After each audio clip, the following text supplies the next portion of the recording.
Next is principle of homogeneity. What is principle of homogeneity? Let us see. Homogeneity means it comes from the word homogeneous. Homogeneous means where the thing are in equal proportions. So this principle of homogeneity says that the dimension of a physical quantity of two sides of any physical relation must be same.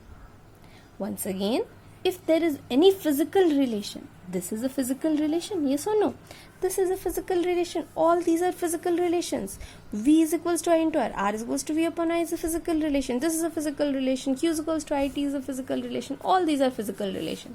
So according to principle of homogeneity, in any physical relation, the dimension over here and right hand side and left hand side, whole thing's dimension should be same. Okay. Or we can add or subtract similar physical quantities only. For example, I can add 4 seconds with 2 seconds. I cannot add 4 seconds with 2 kilograms. Okay. When I add two physical quantities, if 4 seconds is added to 2 seconds, I will get 6 seconds. But if I add these two, what will be the answer? So it is not possible. So in the same way, it's like 3 Newton plus 7 Newton is equals to 10 Newton. So dimension of this side is also Newton, here is also Newton, here is also Newton. Those dimensions, those physical quantities can only be added whose dimensions are same. Okay.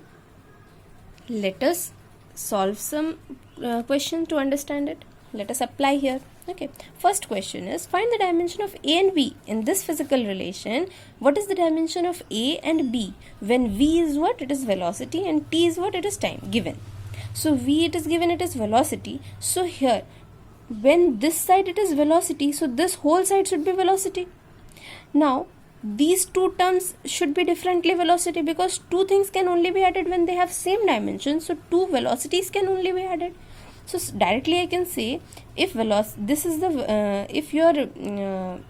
velocity, then A will also be a velocity.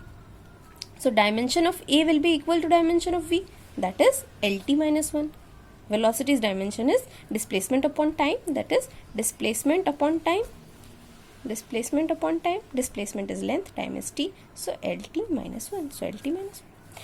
This dimensional formula of BT together, this together it is velocity, then only this is velocity, this is also velocity, then I will add to get velocity. So this BT together is a velocity. So what is the dimension of B? T is time, so B and T time, and here should be equal to velocity, LT minus 1. So B's dimension should be this time, I will take it down, so this will go up to give minus 2, LT minus 2. So we got the dimension of B, that is LT minus 2. Let us come to the next question. Find the dimension of ABCD then when in this equation x is displacement and t is time. So here if you see A, BT, CT square, DT cube by E plus T, means if this is displacement, then all these differently should be displacements, because all the displacements can only be added to give a displacement.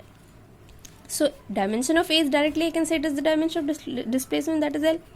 Dimension of BT should be also dimension of displacement. Now B is B. What is dimension of T? It is capital T here. And dimension of X is L. So if I want to find the dimension of B, I have to put this down. So L by T, that is LT minus 1. In the same way, if I want to find the dimension of C, this whole term's dimension is L, because it is a displacement. X is a displacement, so it should also be a displacement. So CT square's dimension should be equal to dimension of X. So CT square's dimension is L. So C's dimension will be this T, I'll put it down. So LT minus 2. So C's dimension also LT minus 2. Now, displacement of the fourth term, this fourth term is dimension. Whole term is dimension of X.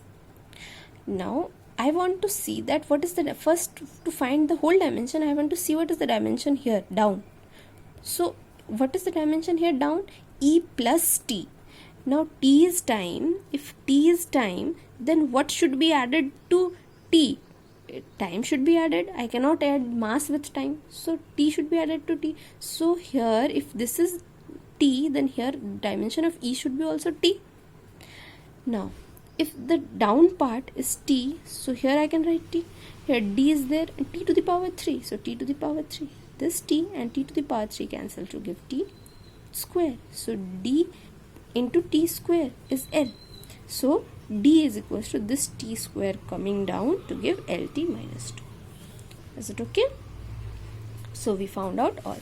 Now dimensional formula of b by a in this equation. Similarly, we'll find the dimension of a, we'll find the dimension of b, and then we will divide it. Very easily we can say here if it is t square, see here p is pressure, t is time, x is displacement. Here if t square is there, then what should be the dimension of a? If t square is there, then here also t square should be the dimension, then only it should be subtracted. Directly I can say that dimension of a is equals to dimension of t square.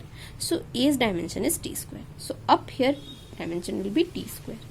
Now t square minus t square I cannot make it 0. Why? Because 5 kg minus 5 kg is 0 kg only, dimension will be mass only. So here dimension is t square. Okay, whatever the answer, it can be 7t square minus 5t square. So it will come to 2t square. So t square. Dimension is t square. I am concerned with the dimension. So it is t square. And here bx. So I can write this whole term's dimension is equals to dimension of pressure, P. This whole term's dimension, left hand dimension should be equal to right hand dimension. So it should be P. So pressure's dimension is force upon area. Force is mLT minus 2, area L square. When area will go up, so L square goes up, so it will become mL minus 1 T square. So directly I can write mL minus 1 T square. Here, up here this is T square, Bx. Bx dimension is L. So to find b's dimension, just take it up, just cross multiply and find the value of b. So we will get this much. Now a's dimension we got, b's dimension we got, we will divide to get a by b's dimension. Last one, find the dimension of alpha in P0. Here P is equals to P0 e power minus alpha t. Now alpha is here in the power. Have you ever heard something to the power 10 to the power 2 kgs or 17 to the power 7 kgs mass seconds? Power is always dimensionless, always remember.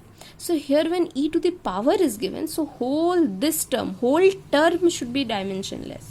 That means that alpha t square should be dimensionless. Now it becomes easy. How? Alpha t square is m0 l0 t square t0. So alpha should be equals to here t square means t to the power 2. This will come down. So alpha's dimension will be m0 l0 t to the power minus 2 or directly t to the power minus 2.